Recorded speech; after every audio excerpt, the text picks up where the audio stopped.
नमस्कार, आप देख रहे हैं 4 PM। मैं हूं आपके साथ सिमरन। लोकसभा चुनाव 2024 के पहले चरण के मतदान के बाद अब दूसरे फेज की बारी है। बता दें कि 2019 के लोकसभा चुनाव में बीजेपी ने राजस्थान की सभी 25 सीटों पर जीत दर्ज कर अपना परचम लहराया था, लेकिन इस बार के लोकसभा चुनाव में स्थिति पहले जैसी नहीं लग रही है। वहीं राजनीति के धुरंधरों की माने तो राजस्थान में कई सीटों पर कांटे की टक्कर है। बता दें कि दूसरे चरण में राजस्थान के 13 लोकसभा सीटों के लिए मतदान होना है।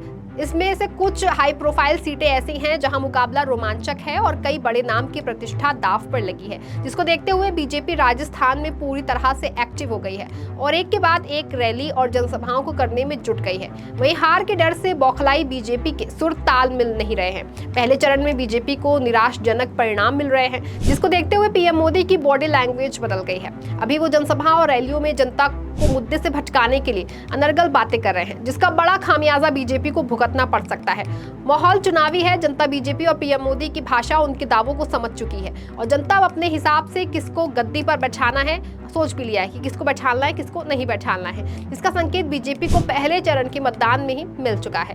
ऐसे में बीजेपी अपनी साख बचाने के लिए बौखलाई हुई है। वो बोलना कुछ चाह रही है और बोल कुछ रही है। अपनी नाक बचाने के लिए बीजेपी किसी भी हद तक जा सकती है, जिसका अंदाजा पीएम मोदी के पिछले बयानों को सुनकर लगाया जा सकता है। बता दें कि कुर्सी की चाह में पीएम मोदी इतना बौखला गए हैं जिसका अंदाजा लगा पाना बेहद मुश्किल है। बता दें कि पीएम मोदी ने लोकसभा चुनाव 2014 से पहले प्रचार के दौरान लंबी लंबी बातें करते थे कि बीजेपी की सरकार बनते ही भारत का विदेशों में जमा सारा काला धन बाहर आएगा और देश की सभी जनता के खाते में 15-15 लाख रुपए आएंगे। वहीं ऐसा कहते कहते 5 साल बीत गया, लेकिन धरातल पर कोई भी वादा पूरा होता दिखाई नहीं दे रहा है और 5 साल कितना जल्दी निकल गया जनता को पता ही नहीं चला। वहां 2019 के लोकसभा चुनाव में पीएम मोदी ने प्रचार के दौरान जनता से और 5 साल का समय मांगा है और कहा है कि मुझे 5 साल का और समय दे दीजिए, उसके बाद मैं देश की काया पलट कर दूंगा। लेकिन देखते ही देखते 5 साल और बीत गए और अब 2024 का लोकसभा चुनाव आ गया। वहीं बीजेपी ने अपने 10 साल के कार्यकाल में जनता के लिए कुछ नहीं किया। वहीं पीएम मोदी के द्वारा जो भी वादे किए गए थे वो सभी वादे हवा हवाई और जुमला साबित हुए। एक विशेष वर्ग को छोड़कर बीजेपी के राज में और किसी का भी विकास नहीं हुआ है। बीजेपी ने अपने 10 सालों के कार्यकाल में एक विशेष वर्ग और खुद का ही विकास किया है, जिसकी सच्चाई बीते दिनों जनता के सामने आ गई है। जिसके बाद जनता ने बीजेपी की सफाई का मन बना लिया है, जिससे कि बीजेपी के दिग्गज नेता और पीएम मोदी घबराए हुए हैं।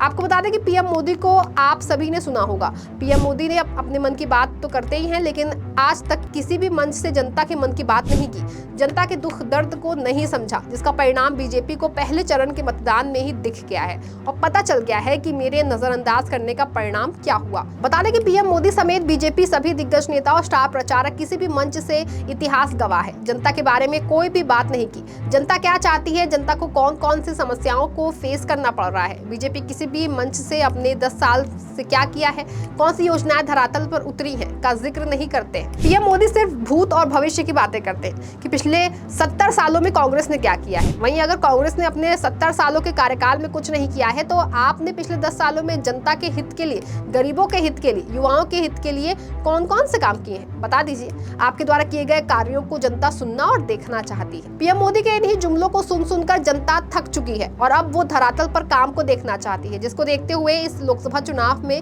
अपनी ताकत दिखा रही है, जिसको देख करके बीजेपी की नींदें उड़ गई हैं और अपनी साख बचाने के लिए आपको झूठ का सहारा लेना पड़ रहा है। जहां पर भी बीजेपी के सांसद हैं, उन्होंने 5 साल बीत गए, कभी भी अपने क्षेत्र का भ्रमण नहीं किया है। उस लोकसभा क्षेत्र की जनता अपने सांसदों को पहचानती तक नहीं है।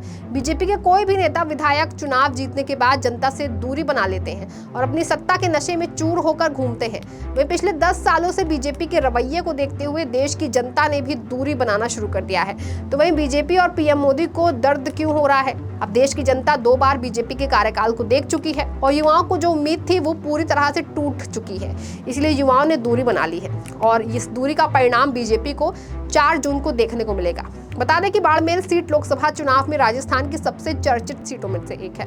इसकी वजह यहाँ से निर्दलीय चुनावी ताल ठोक रहे रविंद्र सिंह भाटी हैं। रविंद्र सिंह भाटी के नामांकन से लेकर के रैलियों तक जिस तरह की भीड़ जुट रही है, उससे वो पूरे देश में चर्चा का विषय बने हुए हैं और भाटी के रैलियों में उमड़ती भीड़ को देखकर बीजेपी के पसीने छूट रहे हैं। बाड़मेर सीट से बीजेपी ने केंद्रीय मंत्री कैलाश चौधरी को मैदान में उतारा है, जबकि कांग्रेस ने सीट पर उम्मेदा राम बेनीवाल को उम्मीदवार बनाया है। बता दें कि उम्मेदा राम बेनीवाल केजरीवाल की भी यहाँ अच्छी पकड़ है। ऐसा माना जा रहा है कि यहाँ मुकाबला काफी नजदीकी होगा और बाड़मेर सीट की लड़ाई चुनौतीपूर्ण होगी, जिसको देखते हुए ये अनुमान लगाया जा रहा है कि इस सीट से बीजेपी की करारी हार निश्चित है, जिसको लेकर बीजेपी बौखलाई हुई है और उसके तमाम दिग्गज वहां पहुंच रहे हैं और जनता से समर्थन मांग रहे हैं। वहीं सीट का मुकाबला कैसा रहेगा ये तो आने वाला वक्त ही तय करेगा। वहीं जोधपुर भी राजस्थान की उन वीआईपी सीटों में शामिल है जहां मुकाबला एक तरफा नहीं बल्कि करीबी है।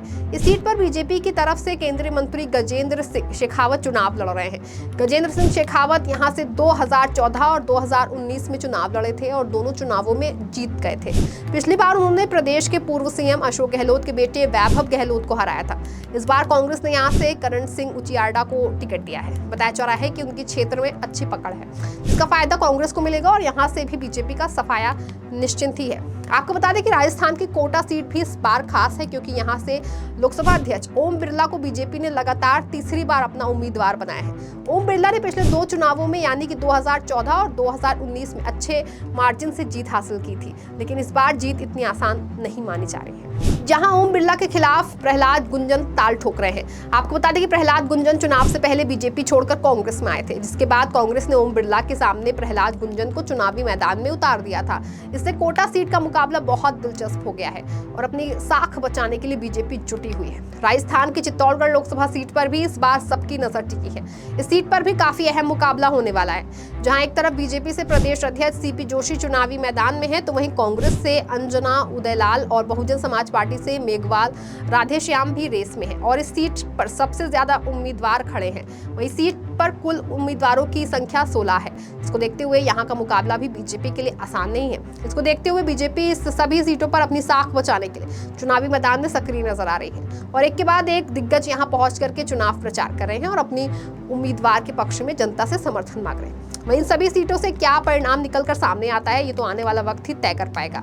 इस खबर में फिलहाल बस इतना ही। ऐसी तमाम राजनीतिक खबरों के लिए बने रहें और देखते रहें 4 PM राजस्थान। धन्यवाद।